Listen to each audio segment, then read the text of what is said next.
What was the purpose of the tabernacle in the Bible? Imagine walking through a desert with a portable sanctuary that shows you where God is. That's what the tabernacle was for in ancient Israel.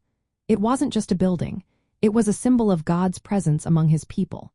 After leaving Egypt, the Israelites needed a way to connect with God while traveling through the wilderness. The tabernacle served as a special place where God's presence could dwell with them. It was designed to be moved easily, so it could go wherever they went. The structure was built following detailed instructions from God.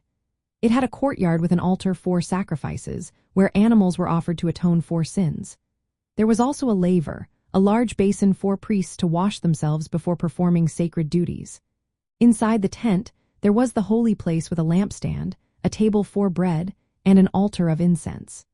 Beyond that was the Holy of Holies, a very sacred space where the Ark of the Covenant was kept. Only the high priest could enter this part, and only once a year, to symbolize the holiness needed to approach God. The main purpose of the tabernacle was to show that God was near his people. It reminded them of his holiness and their need for atonement through sacrifices. It also taught them how to worship and approach God properly. The tabernacle was a visual lesson about God's desire to be close, despite their sins. It set Israel apart from other nations that worshipped idols. It was also a foreshadowing of the coming of Jesus Christ. In the future, God would dwell within believers instead of in a building.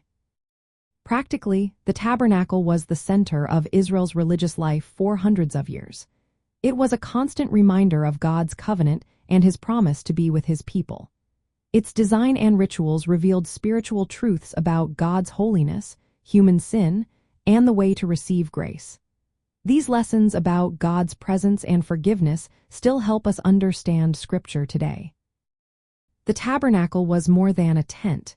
It was a symbol of God's ongoing relationship with his people, guiding them and pointing forward to the ultimate way God would dwell with humanity.